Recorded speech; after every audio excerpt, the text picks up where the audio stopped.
क्या आप सोच सकते हैं कि भारत में अभी 50-60 साल पहले तक कुछ लोग दुश्मनों का सिर काटकर घर ले जाते थे और गर्व से अपनी दीवारों पर टांगते थे। नहीं, ये कहानी गेम ऑफ थ्रोन्स की नहीं है, ये हकीकत है नागालैंड की।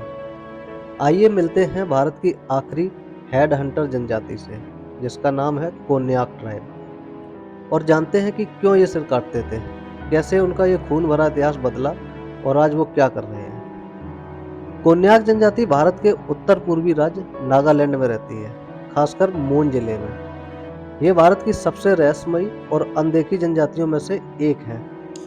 इनकी अपनी भाषा, अपनी अदालतें, अपना संविधान और कुछ गांवों में तो अब भी बाहरी लोगों की एंट्री प्रतिबंधित है।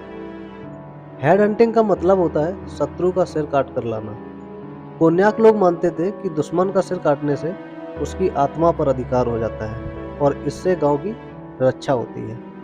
एक जवान तब तक पुरुष नहीं माना जाता था जब तक वह सिर काट कर न लाए। ये एक तरह से वीरता का प्रमाण था। सिर लाने के बाद उसे साफ करके घर में टांगा जाता था या गांव के मोरुंग में रखा जाता था। मोरुंग मतलब कम्युनिटी हॉल।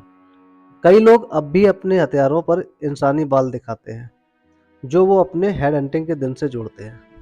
कोन्याक योद्धाओं की सबसे खास पहचान होती थी उनके चेहरे पर टैटू। जिसने जितने सिर काटे होते थे, उसे उतने टैटू मिलते थे। उनके शरीर पर यह टैटू एक सम्मान था, जैसे आजकल मेडल होता है। एक खास हथियार होता था डाउ नाम की तलवार, जो सिर काटने में इस्तेमाल होती थी। 1960 के दशक में जब भारत सरकार ने नागालैंड को राज्य का दर्जा दिया और यहाँ ईसाई मिशनरीज आए, तब हेड हंटिंग को गैरकानूनी घोषित किया गया। शिक्षा, धर्म परिवर्तन और सामाजिक बदलावों ने धीरे धीरे इस प्रथा को खत्म कर दिया। अब कोन्याक लोग अपने अतीत पर गर्व करते हैं, लेकिन हेड हंटिंग को नहीं अपनाते। आज वही कोन्याक जो पहले हेड हंटिंग करते थे, अब इंडियन आर्मी के इन्फॉर्मेंट्स बन चुके हैं। कई लोग सीमा सुरक्षा में मदद करते हैं तो कुछ टूरिज्म और कल्चर प्रिजर्वेशन में लगे हैं। एक गांव है लोंगवा, जिसका आधा हिस्सा भारत में है और आधा म्यांमार में। यहाँ सवाल उठता है, क्या हेड हंटिंग एक जंगली आदत थी या फिर एक सांस्कृतिक नियम जो सर्वाइवल और सुरक्षा से जुड़ा था। शायद हमें इसे उस समय और संस्कृति के अनुसार समझना चाहिए, ना कि आज के आधुनिक चश्मे से देखना चाहिए।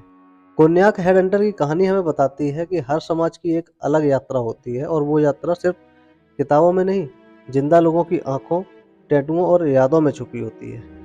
क्या आपको लगता है कि सरकार को इन जनजातियों की संस्कृति को बचाने के लिए कुछ करना चाहिए? कमेंट में बताइए और ऐसी ही हिडन स्टोरीज के लिए चैनल को सब्सक्राइब कीजिए। धन्यवाद।